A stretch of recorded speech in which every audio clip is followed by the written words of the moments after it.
Hey there, guys and gals, all you hep cats, cool kittens, you diesel-powered disciples of cool. Welcome to a brand new experimental Dieselpunk podcast live here on Facebook. We are actually streaming live with our 4 co-hosts from remote places in the country via the magic of the interwebs.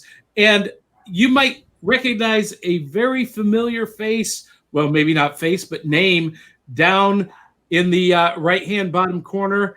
Boss Larry Amyett. The band is back together. Larry. Hey, all right.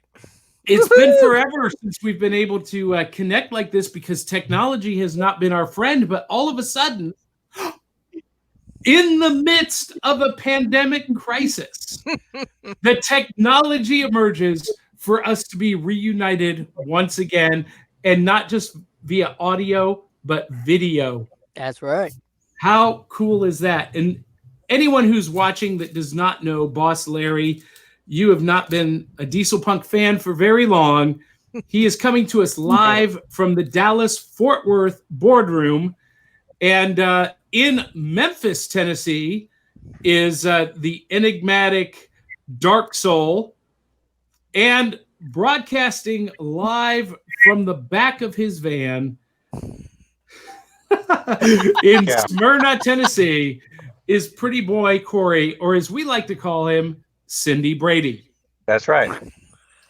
Now, we've got Facebook user here who has posted a question. How are you, my friends? And hello, all.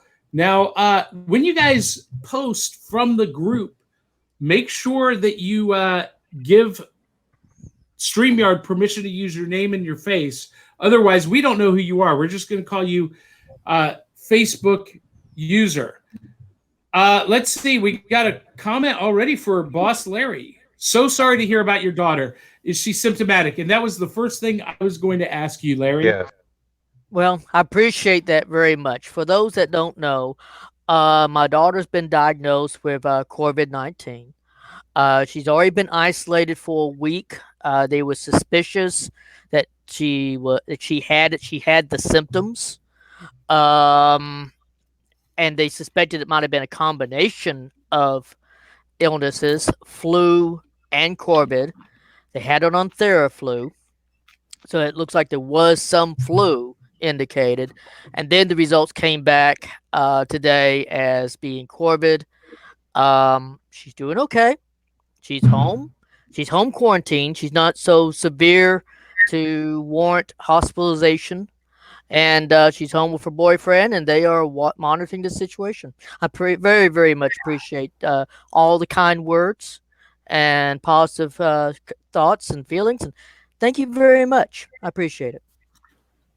Excellent, Larry. So that's a great segue into what we're doing tonight. For the first time ever, we're having to broadcast remotely on video. And, you know, even though Robert, Darksoul, and Corey aren't here with me at the Casa de Cool, I am so happy that we're doing it like this so that Larry and maybe a couple of other special guests can join us.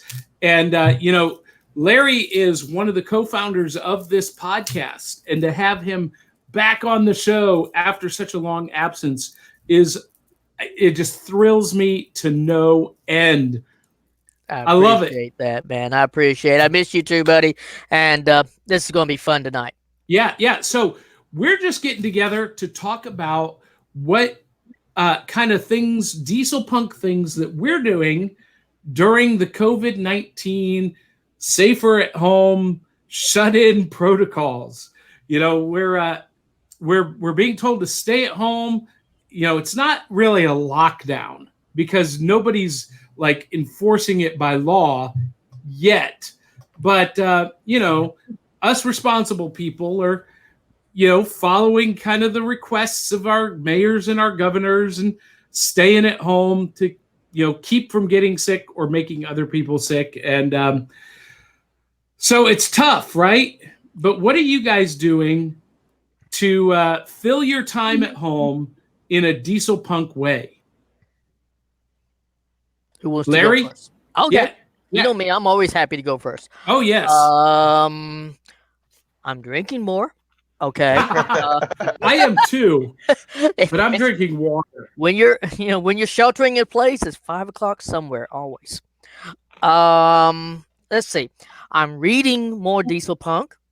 Right now I'm reading In Plain Sight by Dan Will. I hope to post about that on my blog soon. It's an alternate 1930s where magic is real, and he's a private investigator. And his primary talent is to use runes that he draws, and they can do all kinds of things. They can reveal somebody 5 minutes ago. Can do all kinds of cool stuff like that. So I'm reading that right now. I bought it on Amazon, got it as Kindle. Watching a whole lot more Dieselpunk on TV. We need to talk about all our favorite Dieselpunk shows. Yeah, and where you can find them right now. Yeah, we absolutely will. The one I'm digging, the one I want to talk about is Babylon Berlin. Season 3. Yeah. Season 3 is out right now. So good. Well, so good. So, Larry, go back to the book that you were just talking about. Cool. Wasn't there another book that you reviewed like last year that had basically the same theme? It was something the gates, something. Golly, what was the name of that book? You turned me on to Tommy Gun Wizards. Well, that's a little bit of that. Well, no, this was a prose book. You reviewed it on an episode of the podcast, like I want to say last year. Wow, I've drank too much since that time, man. And it was like burned the same brain cell out. And it was like the same kind of idea where magic. Everyone was magic except for one guy, and he was the private eye. I don't. Oh. Okay. Now I got to go back and look. Now I got to go dig through my mountains of books for me and find that. I don't remember it. This is really a good book. I really recommend In Plain Sight. The magic is cool. The artwork, the cover art is really so Dieselpunk. And I can't recommend that enough. It's not expensive, especially if you buy it through Kindle. Yeah, so I'll talk about some of that stuff here in a minute, and we'll get back to TV. So let's hold TV for just a minute. Corey, what are you doing? Listening to a lot of Dieselpunk books right now on Audible. I don't get to sit down and read, so I got to listen. Listening to Harry Turtledoves. I love his work, all that alternative history. And then one that you recommended a long time ago. It was, I can't remember the name of it, but it's a series, and it's set in World War II with a lot of magic in it. Is it the Iron Codex? Yes. Yeah. Yes. Yeah. Yeah. So, hey, not to interrupt, but Tony Snipes just said, watching you guys, Tony, hey, Tony. You're invited. What's up, Tony? You're invited to join us. I sent you the link. Come on, join us. It'll be fun. Tony. We would love to have you, Tony. Yeah, all right. Come on, man. Sorry to interrupt. Oh, hey, look, Eli Cash is watching. Cool. And we got Blake Wilson, who says he's self-loathing in a nice suit. That's his Dieselpunk activity. So anyway, carry on, Corey. Iron Codex. You're listening to that on Audible? Listening to that, kind of flipping back and forth between that and the Harry Turtledove books. Watching TV whenever I can get it away from the kids. That is the challenge, isn't it? Yeah, because we got 3 TVs and they take all of them. So, and then I like to build models, so I've been kind of doing some World War II models, try and put a Dieselpunk spin on some of them. Cool. You need to post some pictures of those. Yeah, I'll try to get some here in the next couple of days. Nothing's really ready. It's just kind of built. I'm going to work on some painting and stuff here soon. Hopefully maybe do a diorama too. So planning a lot of Dieselpunk costumes and another big Dieselpunk project I'm looking forward to hopefully in the next year if all this junk goes away and we can return to normal life. That is the question. When do we return to normal life, right? Yeah, I don't think ever right now. And what will that normal look like? That's a discussion for another day. Yep. But Darksoul, what about you? What have you been keeping busy doing? I watched Westworld. You watched Westworld? I've not seen Westworld. Me either.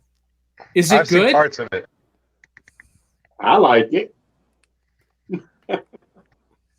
Also, I've been watching Babylon Berlin, but I'm about halfway through the season. Just haven't got back into it yet. I started watching a Spanish serial called El Dragon about Narcos. Oh, Very okay. interesting. So I've been reading subtitles. Well, that's a great jumping off point for you and Larry to talk about Babylon Berlin. Larry, what do you think about that? And Eli Cash just said, I had to sign my name in blood just to get my name to register with StreamYard. No, you didn't. All you had to do was press give permission. Oh, that's funny. That is funny. So, Babylon Berlin. Well, now Babylon Berlin is technically not Dieselpunk per se, in my opinion, because, well, it's the way it was in the Weimar Republic. Is disco. Huh? The club scene is a combination of disco and techno. So yeah, it is Dieselpunk. That's interesting. See, I'd never really thought about that. That's okay. I'm going to chew on that one. Wow. So, okay, I'm happy to claim it. I love it because in many ways it's like the dark deco of Dieselpunk embodiment. It has the crime, it has the prostitution, it has the drugs. Every character is a different layer of gray. You know, there's a few absolute baddies in there. You know, like the some hitmen that are just, you know, like there's a hitman who dresses as a priest. Okay, I think he's about the nearest thing to being an absolute baddie. He's more of an operator. He's not really a quote unquote bad guy. He's a worker. Well, yeah, he's a Mac the knife that'll, you know, cut your throat without blinking after you gave you mass. He's good as a priest. That's interesting. You know, it's really cool. The dancing is, the music is great. These WTF moments as you watch it, going, what just happened? And you have to watch it all the way through. Then, oh, now that makes kind of sense. And it's all based around PTSD. Right. It is. It's really trippy. But anybody that knows the history of Weimar Republic knows that that's how Berlin was in the 1920s. It was very much Dieselpunk without the retro tech. The Hellstrom Club or whatever that was there for a while. There was some other BDSM style clubs, satanic clubs. Now, the only reason I turned it punk is because when it went to the club scene, that is techno music and breakdancing. Whoa. Well, hey, you know, I'm happy to claim it because I think it's one of the best. That was the only thing that said punk to me. Everything else said period. Until I saw that club scene, I kept watching it and listening to the music, and that was not the jazz of the time. Because that's the kind of music would have been playing, the black music, which was what the those kind of clubs would have been playing because of what that was their rock and roll. Oh yeah. But these clubs were playing techno music. Well, and so that's a good point, Dark Soul. that we need to do this every time. We need to, for our viewers and our listeners, define diesel punk, because some people out there, Larry, are thinking, what are these guys talking about? What makes something punk rather than era or period? And it's been so long since the Professor, the Bard has shared with us. So tell us what you believe is makes it diesel punk. Well, okay. Let me go back to the definition I like to use for diesel punk, the soundbite definition. That it's a mashup or fusion between modern ideas and jazz age sensibilities. The diesel is the jazz age sensibilities. It can be something as simple as the aesthetics. It's very much the aesthetics. But I mean, if the dress has a feel of diesel, doesn't have to be in the diesel era, but set in it, like the Babylon Berlin we were just talking about, which is set in the 20s. It can be contemporary and have it. It can be the future and has it. Blade Runner. Or what was the Battlestar Galactica mini-series spinoff? Caprica? Cap City? Yeah. It had some. There was a ethnic group that always wore fedoras and very 30s style outfits. So yeah, that's a great example.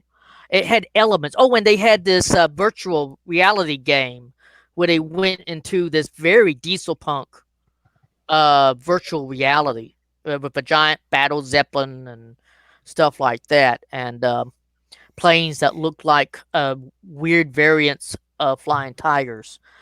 So yeah, I know what you're talking about, Johnny. That's a great example. Yeah. But then it can be also attitude, and that gets back to the punk. It can be retro futurism, like you talk about a lot. Walking robots, big giant robots, like in Sky Captain and the World of Tomorrow, or Indiana Jones digging up the. You're talking about the mechs. Say again, sir? You're talking about mechs. The walking robots, the mech. Well, no, not necessarily. Well, it can include mecha. Yeah. It can include mecha. But not necessarily. Diesel punk, right? Not necessarily. The diesel punk art we see World War II and 1 and 2 would have big giant mecha, like Darksoul was talking about. Yeah, like the game Dust. Sir? The game Dust, it uses mechs and all that in it. There you go. I love that game. Great example. Yep. And diesel punk arose out of games. Mm-hmm. It originated with games. So there's that, but then there's also attitude. Sometimes it's the bad boy attitude of, let's say, Chicago. One of my favorite movies and plays. Chicago is, in my opinion, very diesel punk. Not because it has retrofuturism, because it really doesn't. But it had. Whoa!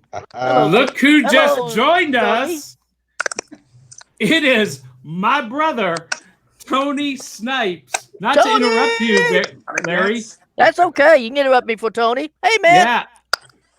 And for those of you guys who are watching who don't know Tony, Tony is my twin brother. You can see the family resemblance, and he is the creator of the Portsmouth Aeroship Building Company project that has blown our minds. Love it. Amazing stuff. Amazing. And I feel so shamed because he's dressed for the occasion tonight, and we're kind of all casual tonight. But I am supporting my Russian brothers and sisters tonight. So is Darksoul. Anyway, welcome, Tony. Larry was just telling us, giving us kind of a Diesel Punk 101. Sorry to interrupt, Larry. Hey, no. It's so cool to have Tony here. Welcome, Tony. Glad to be here. Thank you. All right. But I was talking about some things that may not commonly be thought of as diesel punk. and it's attitude programs of attitude. Chicago, where they glorify the anti-hero. Anybody that's a good guy, they get executed by the state. They're transparent, Mr. Cellophane. They get ridiculed and they lose, like the DA. The ones that come out on top are the murderers, the corrupt lawyer, and they're the ones you're cheering for the whole show, all the way to the end. That's Dieselpunk, in my opinion. So it can be countercultural. It can be anti-heroes. I like to think of the two Jakes. I like to think of Chinatown as Dieselpunk because it ends and it has topics that could never have been covered in that era.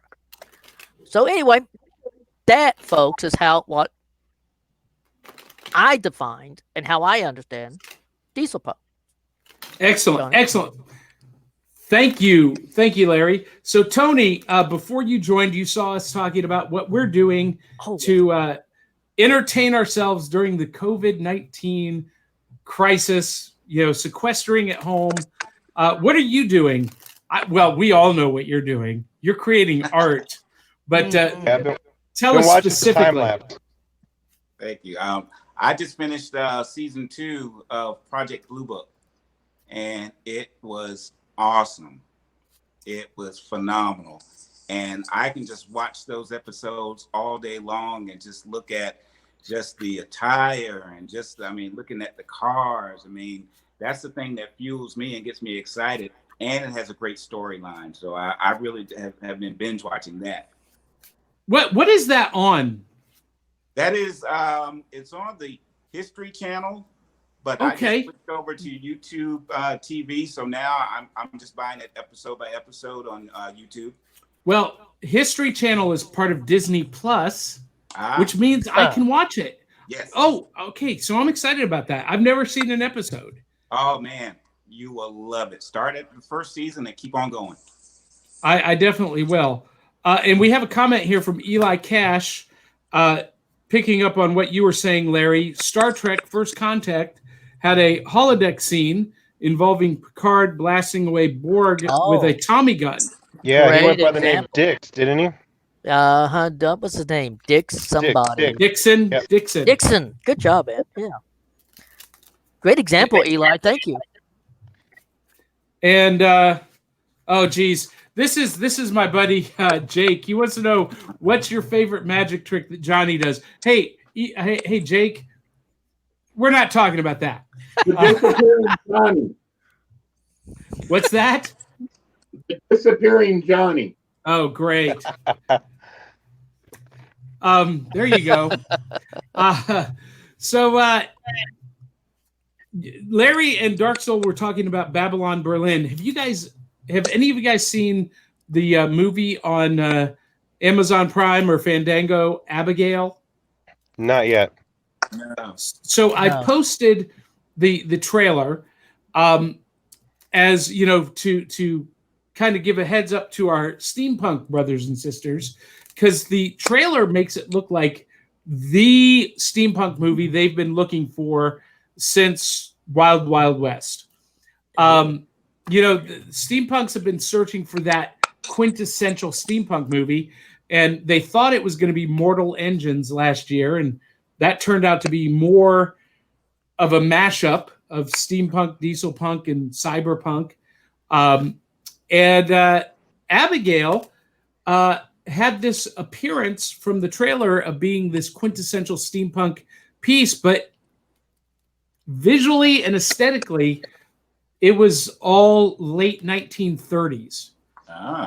Shot in Prague. So you have all of that great Eastern Art Deco architecture.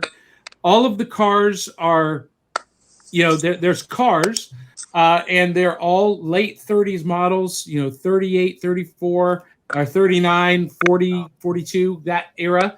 The clothing is all that kind of Hugo Boss inspired German type clothing.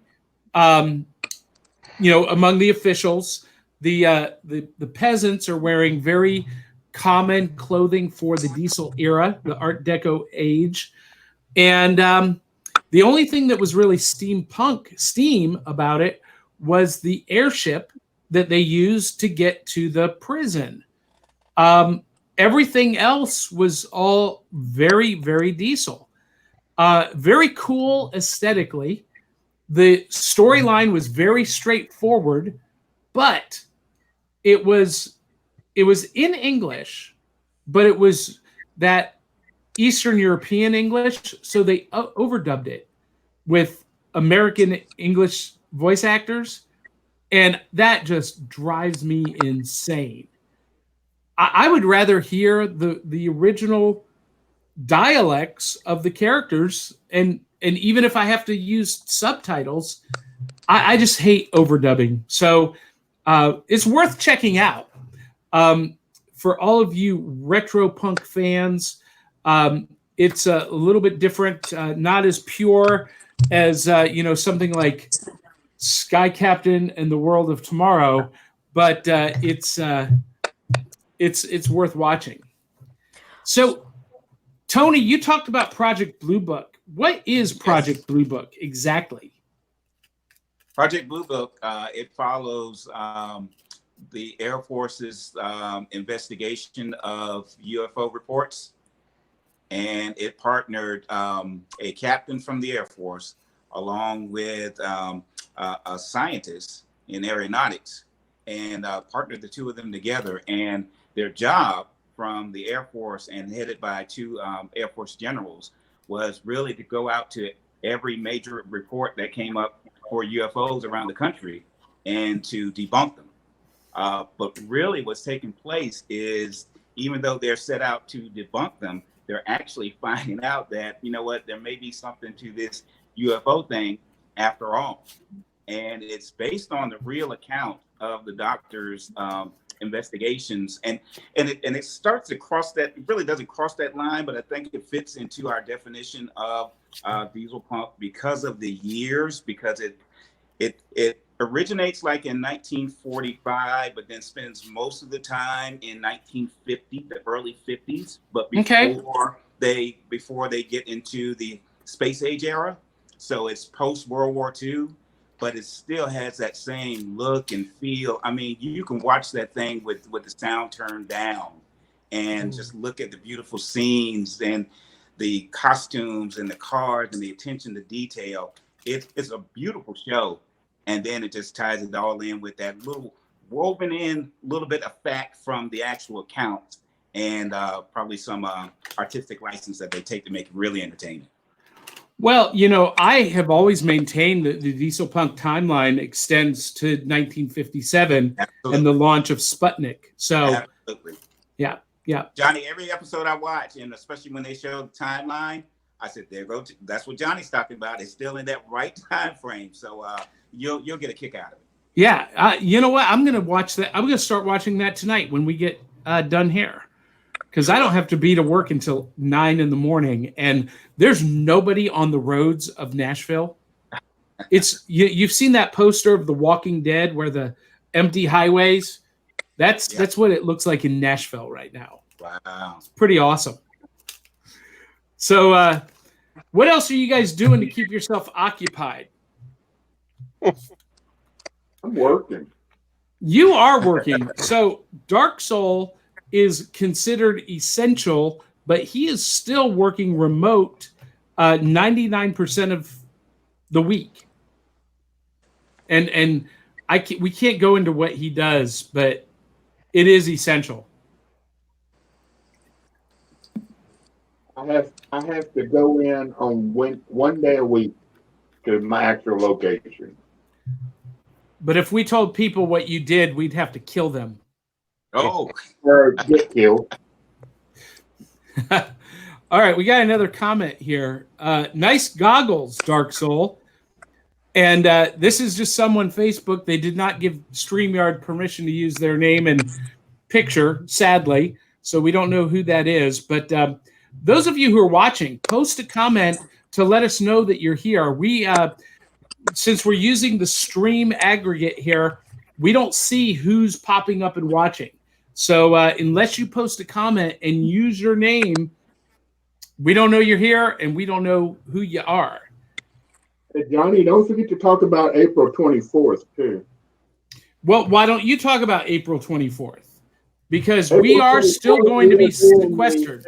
and it's really getting that way now, especially with the new April 30th recommendation. I don't know. It won't let me use my name. Okay. Yeah, that's Jake. From But State Farm. Yeah. Yeah. me and Blake. I don't know. He does use his real name most of the time now, don't he? Yeah, Blake Wilson. Okay. Me and Blake Wilson are running what's called COVIDCon 2020, the free online con for the quarantined. And it's going to be from 2 in the afternoon to about 1 in the morning, and we're streaming it off of Twitch. And what we're doing actually is we're going to pre-film the whole thing and then stream it in real time. But it's going to be set up like an actual con. We're going to have the panels and everything in one spot.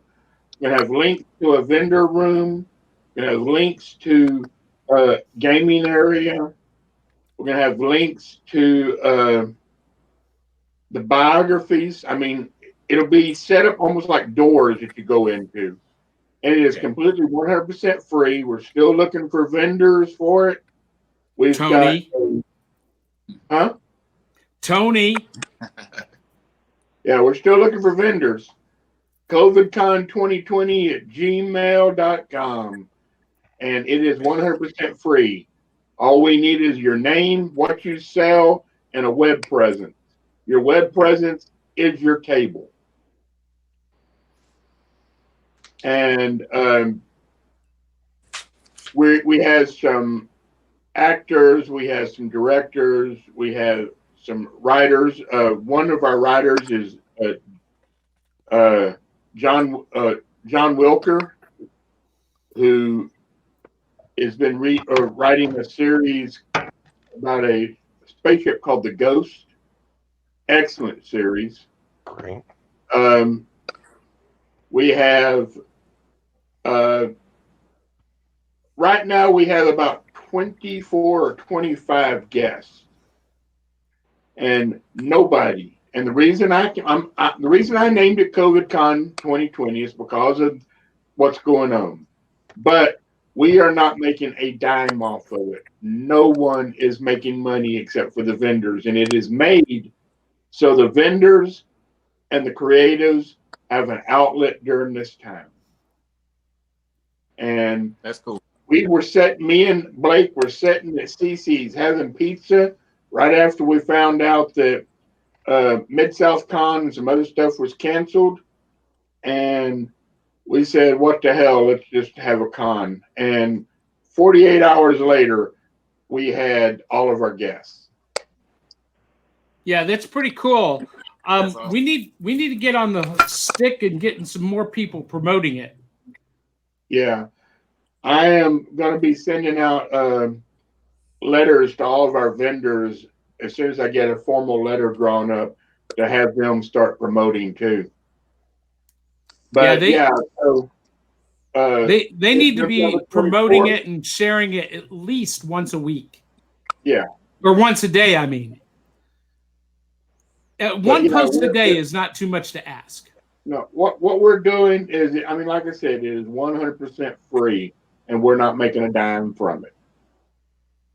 But that also means that everybody that is doing it 100% volunteer. Yeah. Our guests, we have musical guests.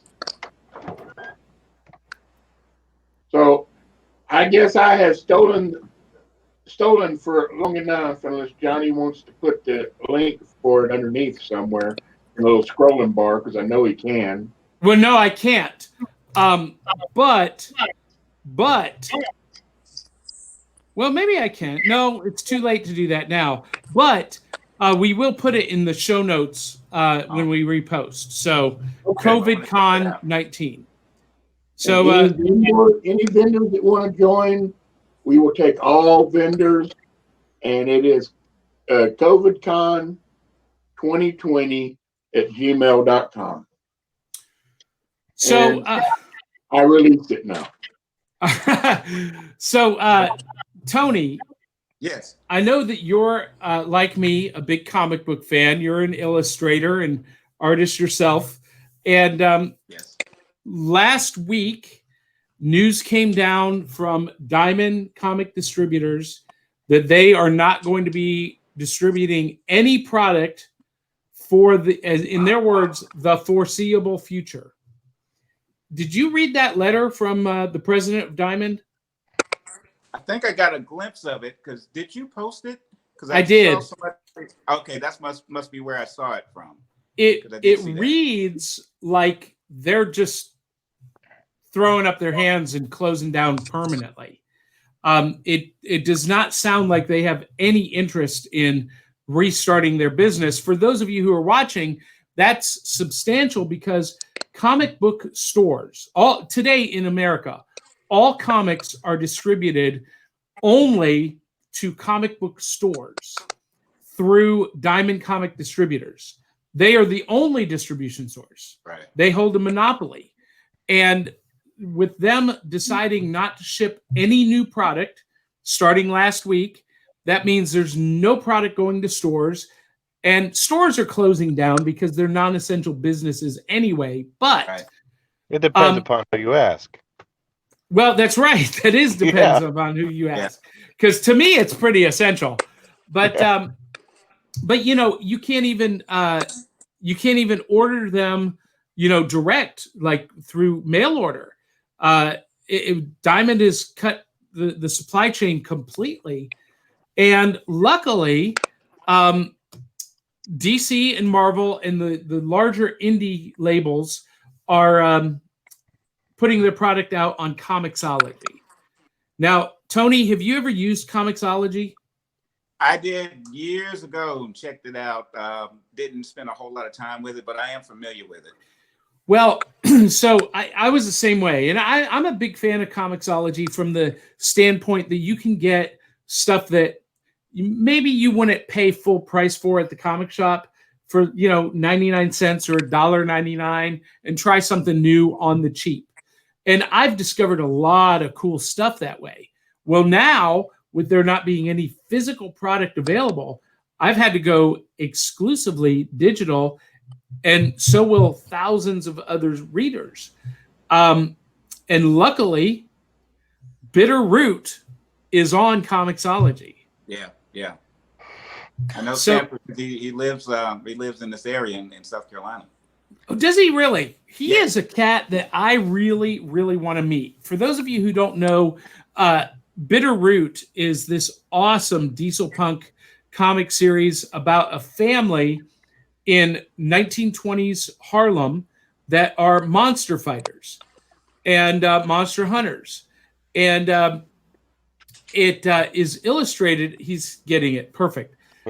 It's illustrated by a guy named Sanford Green, who, to me, has one of the most beautiful, distinct styles.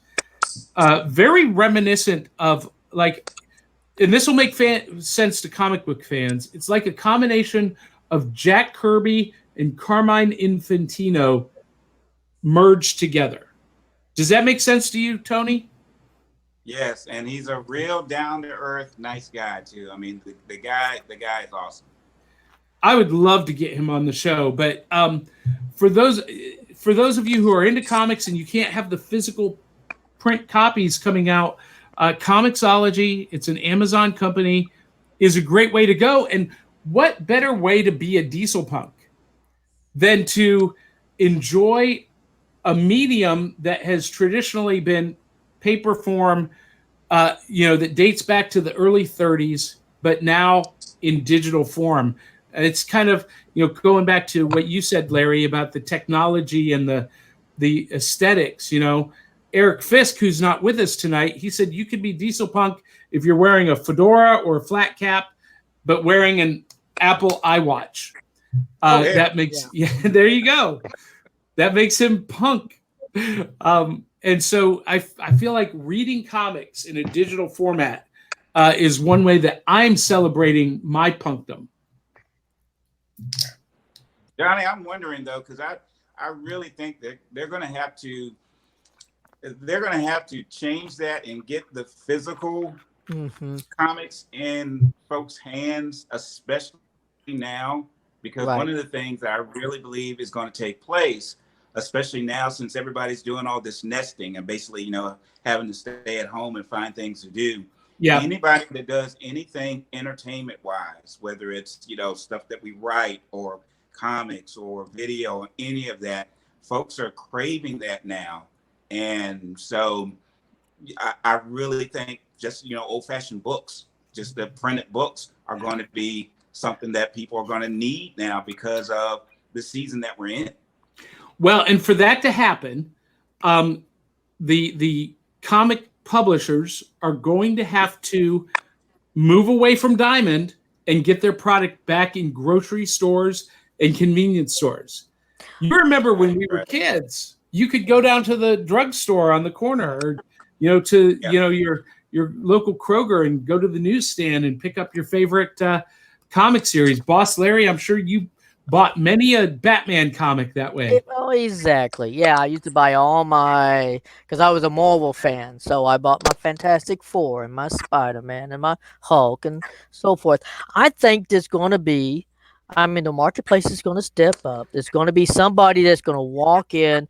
They'll say, hey, we're glad to fill the vacuum for you. Thank you very much. And we'll take your dollars. We'll take your business. Somebody's going to be, and the stores will have them. Will it expand back to the good old days where comic books will be in drugstores? And I don't know. They're going to have to. Yeah, but nothing is there in the first place. I mean, if you walk down a magazine aisle recently in your drugstore, it's mostly Cosmo and you know, maybe some you know, that kind of stuff.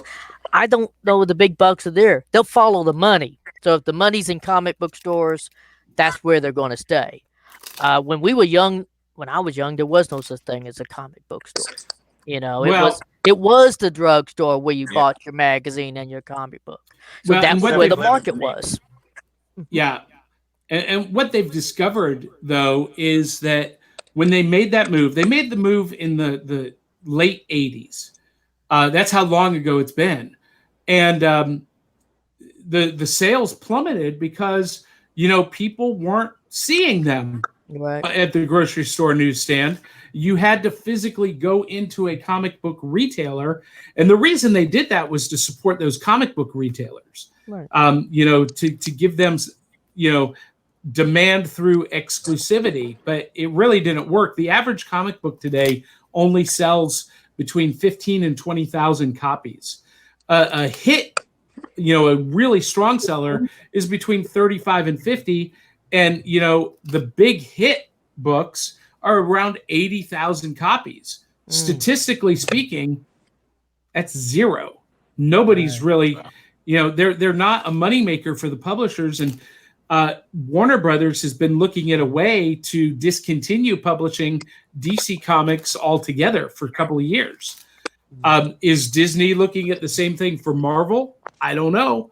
But, you know, they could possibly just say, you know what, this is not a big moneymaker for us. It's mostly a loss, and call it a day. They could. I still think, though, they'll find another outlet. I mean, there's enough of a market. It's a niche market, true. But it's enough of a market where they'll find another outlet. And I'm worried about my local comic book store down the street. You know, worry about those guys. And so, yeah, I mean, Dallas County, we're one of the growing hotspots. So they're tightening the restrictions every day here in Dallas County. And it's going to get worse as the death count goes up. So I'm worried about those guys. You know, so yeah, it's going to be interesting to see what comes out market-wise. I just think the market's going to solve that issue. It may be comiXology. That may be where the market goes. You may be right, Johnny. That may be the market. Well, and Eli Cash, who is a comic book creator, just posted "Long live Ashcan." Got to keep the head up. So, Ashcan editions are these independently published, like almost underground style of publishing. So maybe we're just going to go to self-publishing, and we'll see a rise of the independent creators. That would be a good thing, Tony. That could be a good thing. I That would agree. be an awesome thing. Yeah. I'm sorry. Go ahead. No, go ahead. I'm really just interested to see what's going to take place and the things that are going to rise up on the other side of this. Looking at like what he just mentioned, with Long Live the Ash Can, maybe the independent guys this will be their opportunity to take another step higher. I'm just looking at things like I'm seeing in the industry that I work in during the day, folks that are still launching virtual concerts because every concert has been canceled. But I'm seeing folks who are doing a version of that online on the weekends or during the week. So I'm really excited to see the things that are going to rise up out of the ashes of this thing. Well, I've had to do that because, my performance career has completely stopped. There are no events to perform at. There are no tours to give downtown. There is no House of Cards to do magic act. So I've taken to Facebook Live, and every Wednesday night I'm going to be doing a live performance of some kind because it's my only outlet right now. Right. Yeah. Right. And I'll tell you what, this is a great time to talk about your local performers that are doing what you're going to do, Johnny. We all know them, and I would say here in a moment, let's mention anybody that we know that's doing that so we can get the word out, but do that. Support your local performer. Find out who's going online, and, they both have PayPal or Patreon accounts. And or Venmo. Right. And, show some love with your dollars. Yep. Corey, any artists that you've been paying attention to doing the virtual couch concerts? Not that I've paid attention to. I don't know a whole lot of artists as far as musical artists.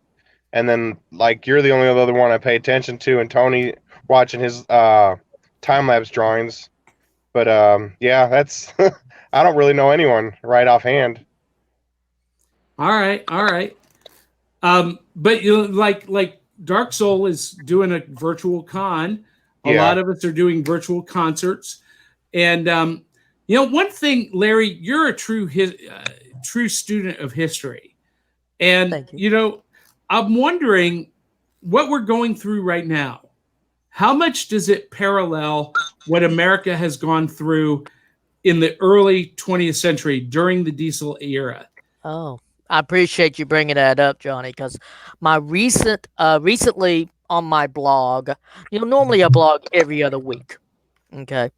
This week I had time on my hands, so I blogged an extra post titled America in Crisis.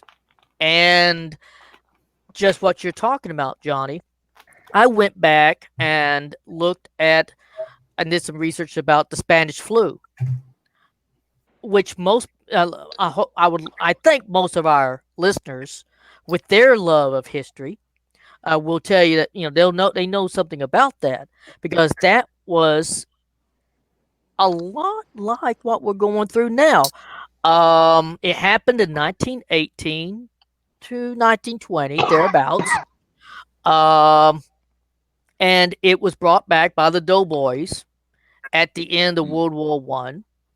And it started slow, but then it took off overnight. And what they found was several things.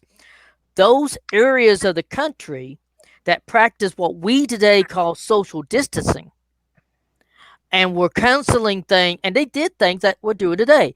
They outlawed public gatherings. They outlawed public events. Entertainment got closed. Even some churches were told areas canceled church services. And back then, there was no, it wasn't even televised church service. So they were really isolated. But those areas of the country that did that, like St. Louis, had a much lower death rate than, let's say, Philadelphia and San Francisco, which had some of the highest death rates of the country. When all was said and done, and it came in waves, they thought it'd get better and then loosen up. And then it'd get bad again and then loosen up. Those communities that listened to the doctors, because even then they knew you needed the social distancing, those that listened to the doctors, they were lower. Those who didn't, for example, San Francisco caved into the business interest. We were talking about businesses closing right now. Mm-hmm. Well, businesses were saying, well, we're hurting. And besides, the whole solution is wearing a mask. Well, it wasn't the solution. So when the second wave hit, they didn't close the businesses, and the death rate skyrocketed in San Francisco. Wow. The end result is approximately 168,000 people died in America because of Spanish flu. And again, what the communities did, those that survived the best, they did what we're trying to do now. Stay at home. Close the businesses, close the public gatherings, create the distance, and that flattened the curve using modern terminology. This was determined to be, looking back, historians did a big study in 2007 of the Spanish flu and found that these were the solutions that worked. Looking back, so yeah, thanks, Johnny. That's I'm glad you brought that up. And that wasn't the only challenge that we faced during the diesel era. We had smallpox, polio. Oh yeah. The Great Depression. Yes, sir. The Dust Bowl, the famine. Absolutely. World War II. And the Korean War. You got it. This country has endured a lot just in the early part of the first half of the 20th century. And that's about 30 years, only 30 years apart. That's through the whole period of time. That's amazing. That's back to back to back, a back slap. Just boom, boom, boom. That whole generation lived through that. You're right. You're right. And I guess the optimistic thing is they survived. They did. Strong. And I guess, you want to be all bubbly and optimistic that when, whatever doesn't kill you makes you stronger.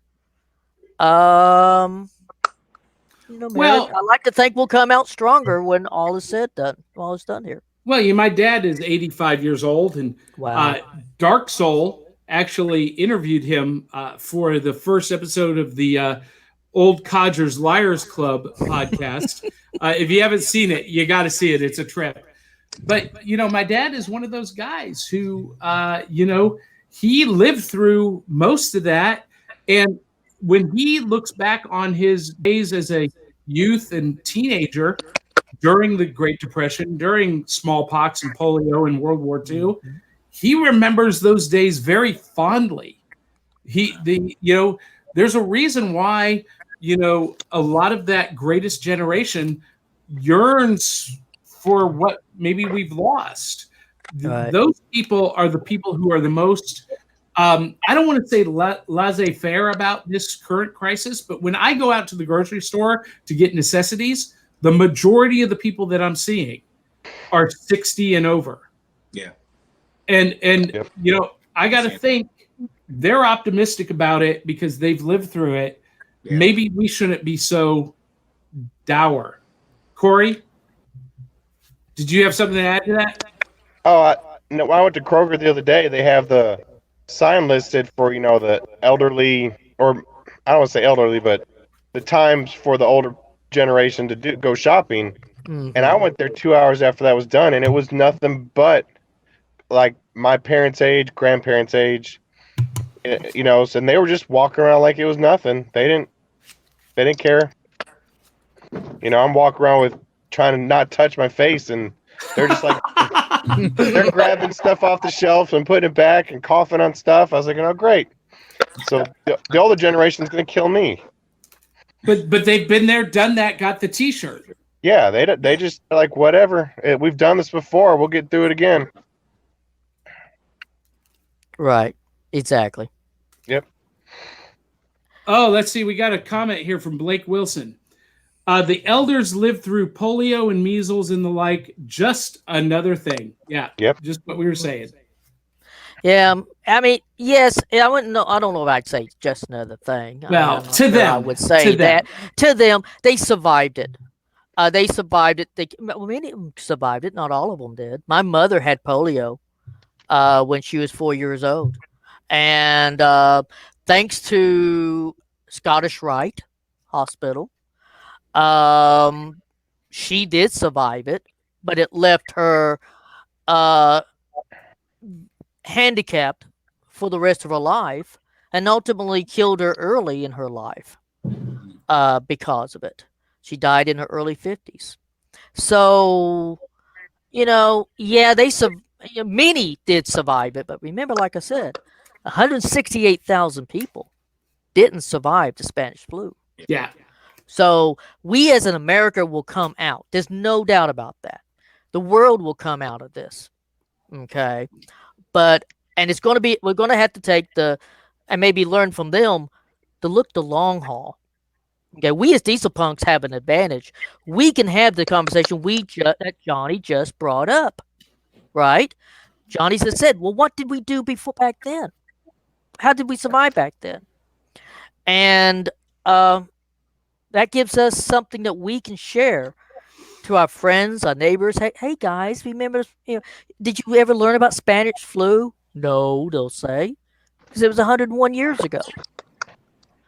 And they'll come back and you can help them, and they maybe have a little, okay, they got through it, like Johnny said. They got through polio.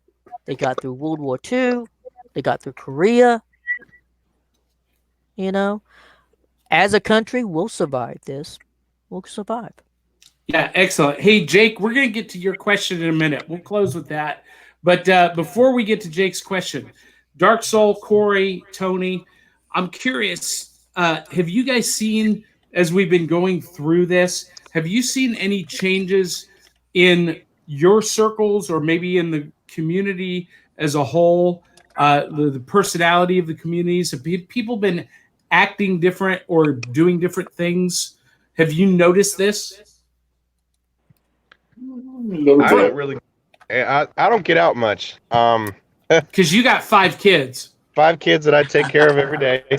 So I don't go out much, but I've noticed, we had a birthday party for my 4-year-old the other day, and we couldn't invite anyone, but we did have some people from church, like a drive-by birthday party. That's cool. For him. So, stuff like that. People are still trying to get out to see people and interact, but we're doing it from a safe distance, which is, I think it's great that they still did that for us, because, I was kind of depressed because the poor kid turned 4 and we couldn't have anyone over. So I see people becoming more friendly, more sociable, but from a distance. See, Corey, I'm glad that you brought that up, because I actually posted on my personal Facebook page today. I don't like that term, social distancing. Yeah. I actually posted today. I like the term. I think it describes it better. Physical distancing. Right. Because we're physically, keeping our distance, but the flip side of that is I'm seeing, Johnny, people using more of the social tools.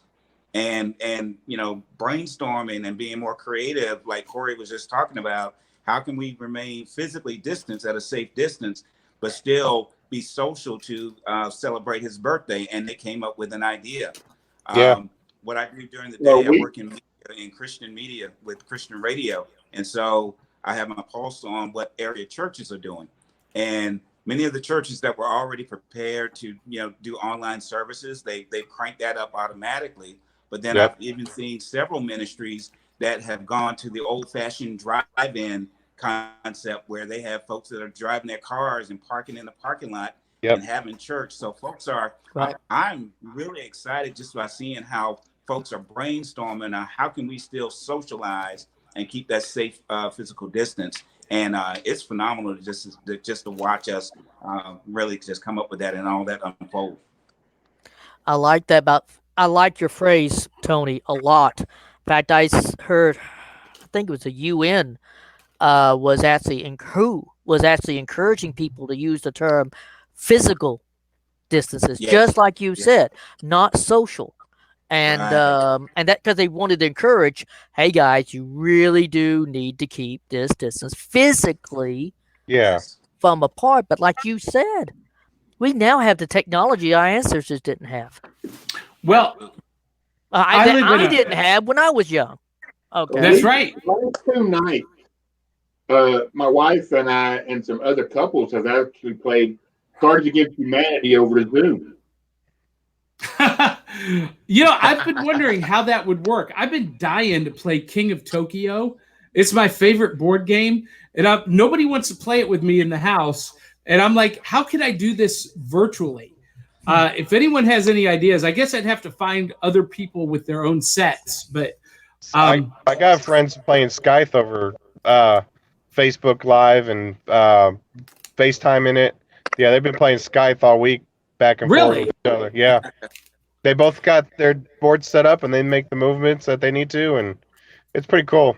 Look at that. See, that's what I'm saying. Look at that. yeah, Yep. I'll have to put that out. Now, one thing I've noticed, I live in a cul-de-sac in a very Americana type of neighborhood, and people are coming out on their front porches for the first time in the 2 Wow. years that we've lived here. Wow. And they're sitting out on the front porches, and we're talking back and forth across the street or across the yards. Yeah, I've That's seen a cool. lot of people in my neighborhood walking. People I've never seen before because we live on a dead end street with 3 cul-de-sacs, and people I've never seen before out walking. So we're making friends. We're talking to them from a distance. Yeah, Making that friendship now. that's a kind of a throwback to the Diesel era, right? When Yeah. people they couldn't interact digitally, so they had to get out and meet people. And I'm seeing more of that because as we've been kind of cooped up and still connected digitally, there's now more of a hunger than ever before for the physical relationship. And I think that's a good thing. Yeah. I think that's a good outcome of this whole crisis. I've been watching people walk up and down the street and see who would fit in a crock pot. Leave it to Darksoul. Hey, on a lighter side, Blake Yes. Wilson says he's eating Dieselpunk tonight. Corned beef and hash with saltines. That's cool. Do you guys like corned beef hash? Oh yeah, Corned beef hash. I love corned beef. You don't, Corey? I'll eat it, but it's not my favorite. I really like it a lot. I've not had good corned beef hash in a while. But if it's homemade, oh man, there's not a whole lot better. Tastes better with a fedora, Corey. You got to put one of those on, and then you get right into the mode. There you go. I'll have to get one. I'm working on getting one. I just haven't yet. I'll tell you, the Dieselpunk survival kit is corned beef hash and Spam. Nah. Yeah. Crap. What am I doing? So Sorry. Blake Wilson said board game simulator. It's a PC game. I guess I'll have to take a look at that for King of Tokyo for digital virtual play. But so before we go, guys, thank you guys for joining us. This has been really cool doing this like this. Yeah. Eli Cash, or I'm sorry, Jake, Magi Jake asked us a question about music. Now, he asked what kind of music we like to play when we cosplay. And we're not cosplayers in the sense with this group that I am with the League of Impossibilists with Darksoul and Corey. And Tony, I don't know if you've ever gotten into cosplay. You're doing the Diesel lifestyle thing pretty much 24/7 now. So it's part of your lifestyle. And Larry, you're kind of the same way. But Oh yeah. when you want to just kick back and immerse yourself into another world, what is your favorite music to listen to? Cash registers. Who? Who? Cash registers. Cash registers. Are you being literal, or is there a group called the Cash Ka-ching, Registers? ka-ching. Okay, both. Okay. Larry, what's your music pick of the night? Right now is Postmodern Jukebox. My wife Love them. I love that on guy. Postmodern Jukebox YouTubes Yes. all Yes. this time. And Scott Bradley is doing like every few days a solo performance on the piano. Like most recently, it was like I Think We're Alone Now was his most recent Okay. performance. Huh. So Somebody good. Check out Anaya Kane. ANANA space KAYE. Anaya Kane. All right. Anaya Kane? KAYE. Okay. What kind of music does she do? Her and her husband do a mixture. They're originally from Georgia, and I'm not talking about the state of Georgia. Oh, okay. Russia. Okay. Yeah. They're actually some of the music. They're going to be part of the musical guests on the con. Okay, cool. Okay. Cool. Blake Wilson, you're watching. Make sure you post a link to COVID Con. And he said, James Darren. Shouldn't that be Bobby Darren? Tony Bennett, anything Tony from the Bennett. old Vegas era. Oh, You know, yeah. I go from rags to riches. Oh, love Tony. What about you, Corey? I've always loved like Big Bad Voodoo Daddy. Mm-hmm. You can't beat them. And lately, I've listened to a lot of Caro Emerald. Oh, yeah. Okay. Yeah, I think that's how you pronounce her first name. But yeah, I love her. Yeah, that kind of electro jazz thing going on. Yeah, and I got a friend named Kelsey Ray, and she does a lot of like the old Patsy Cline style music. Okay. She gave me one of her albums. It's really good. I like it. I'll have to bring it for one of the podcasts one day. Let you hear it. Oh, wow. It's all that old 40s and 50s and big band era. I just love all that. Yeah. So All right. that's What about me you, lately. Tony? Like Corey said, that big band era stuff. I love on a Saturday morning getting up and cooking some breakfast and listening to Helen Forrest and anything from that big band era. And just singing along while I'm cooking some eggs and some bacon and just keeping it going, man. Yep. Well, and per your request, Tony, Yes. I'm going to be doing some musical performances just for you. I have the hardest time learning music, especially memorizing lyrics. So, but I'm going to be doing some covers of some Big Bad Voodoo Daddy stuff. Oh, some wow. Brian Setzer stuff and some Oh, yeah. postmodern jukebox. They did a version of Thriller that I've been working on for the last year. Because it's Thriller night. Love it. Love And it. it's all You jazz. do that, sir. You know, You do 46. that, sir. We will book you for a hangar show at the yard. All right, we'll do it. We'll make it happen. Hey, can I put a plug in for a musician? Would Sure. that be okay? Okay. Matt Tolentino. He migrated to Dallas years ago and took over a big band called the Singapore Slingers. Oh yeah. Mm-hmm. Well, he and his wife moved back to Cincinnati. And of course, like all these musicians, he's a professional musician. He has nothing now. Okay. No gigs, no Right. restaurants to play in, nothing. So he's doing online streaming regularly. So Matt Tolentino, he's primarily his focus is like 20s and between ragtime and early in the jazz era and early 20s, not so much 30s. He's much more 20s. He's fantastic. So I want to plug his work. Check him out on Facebook. He does live performances. You can show some love by sending him a few bucks and help him make it through this time. He and his wife are fantastic people. Awesome. Do us a favor and send us a link to that. And anybody who's watching, if you do some kind of entertainment, be it online or in print, art, whatever it is, promote it. Go ahead and post it as a comment. Let our viewers know where they can find your stuff, and that would be fantastic. And Blake just posted a link to COVIDCon, facebook.com/COVIDCon. So check that out. And this Wednesday night, I'll be doing a Facebook Live of my Magic Act Bamboozled Volume 2.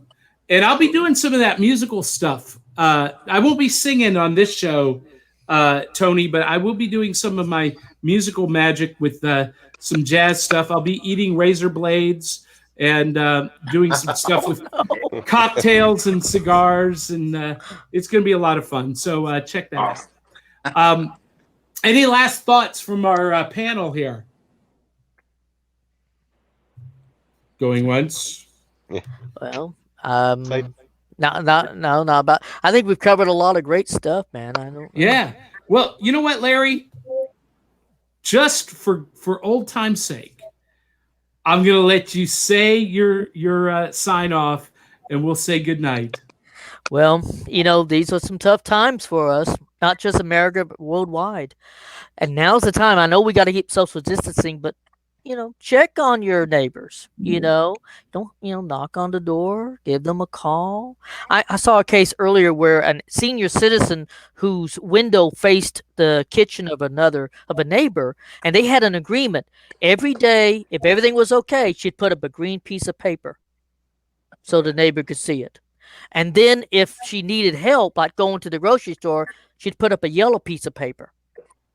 And they would get in contact, and they'd go down and help her out.